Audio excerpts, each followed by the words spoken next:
Hi, Josh Barker with Josh Barker Real Estate, and thank you for checking out our market update for the month of April 2024. We've got a lot of information to cover today, so let's go ahead and start right away. For the homes sold in the Shasta County Multiple Listing Service, this is for last month, we finished at 185 in March. Now, if you go back 1 year ago, there was 203 properties that had closed escrow in March, and so closings are down by approximately 8.9% compared to last year. Now, if we look at the pendings right now, this is a better sign. Right now, we have 214 pendings that are currently on the MLS. That basically that number was at the very end of March. If we go back 1 year ago at the end of March, pendings finished at roughly 205. And so pendings are up roughly 4% year over year, which is a good sign, but it also tells us that, hey, things are fairly stable and very similar to what they were last year. A couple things to zoom in into just the city of Reading itself. In the city of Reading right now, there's approximately 123 single-family homes that are currently in escrow.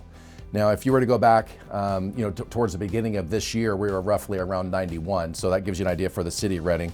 And the second thing is that if you were to go for single property homes for sale, roughly 582, and that, going back from January, we are climbing in that area as well. So again, those are good things. Next thing to look at is just the average sales price. Right now, we finished at $385,000 for the month. That is down actually 2.63% compared to last year when it was $396,000. A lot of that has to do with those interest rates that most of you are already familiar with at this point. Next thing to talk about is the interest rates. Right now, interest rates are hovering around 7.125%. Now, if you go back a year ago, the interest rate environment was much lower, well, at least 1% or so lower. And so this higher rate environment, we almost hit 8% over the last 12 months. And so home buyers in the market have actually really experienced a lot of that interest rate impact. Right now, the Federal Reserve has come out and stated that they anticipate they might lower the interest rate by 0.25% in June. Now, if that happens, that might translate into a slight decrease in the interest rates in the mortgage market, but we'll have to wait to see if they make that change. Next thing to look at is just the rental market. There has been some changes here. Right now, the rental market is still robust, but we're starting to see vacancy rates that are increasing slightly. Right now, we're averaging between 7 and 9% of all the units available for rent are currently vacant. And so that does factor in the fact that some people move out and then you have carpet and paint and some repairs and then you bring it back out. And that's all part of that actual number. But it is softer than what it has been in the past. I've said this on previous updates, but the vacation rental market, it's doing okay, but it's not as strong as the long-term rental market. Right now, we don't have as many people that are looking for short-term rentals, and that's caused prices in some areas to soften a little bit. But those unique properties that are really special, they still have high demand for those. Next thing to look at is just foreclosure activity. There has been an uptick in this recently. Right now, we're roughly 204 properties that are in some stage of foreclosure in Shasta County. That's up slightly compared to about 185 or so a few months back. So we're expecting to see this number continue to rise. But for those of you that might be wondering what's going on with foreclosures, it's not anything that's an alarm at this point. Next thing to look at is just insurance. Again, for most of you guys that already own property, you know this, insurance policies are getting more and more expensive.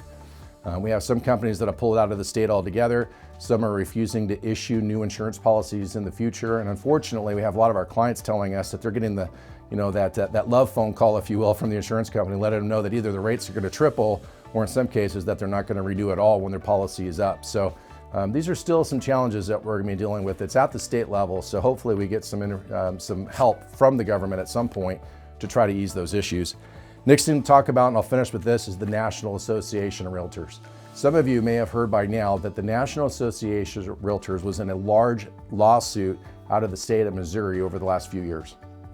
Well, they just settled that case a few weeks back. Still subject to court approval, but they settled for $418 million. In addition to that, they have two massive policy changes. One is that the listing agent will no longer be able to communicate the buyer-broker commission on the multiple listing service starting in July or August. The second one is that in the future, buyer's agents will be required to sign a buyer-broker agreement with a buyer prior to showing a home. Now, those two policies on their face may not seem like a big deal, but it's going to have a significant impact in the industry. We're excited about it. We think that in the long term, it's going to be a good thing for the industry. It'll likely bring down the cost overall for the consumer, but in the short term, it's going to be a disruptor.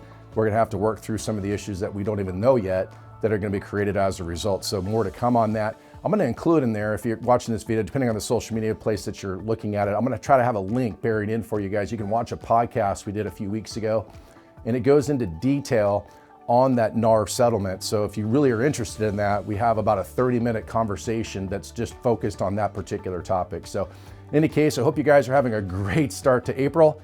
Thank you again for all of your support. Have a great day.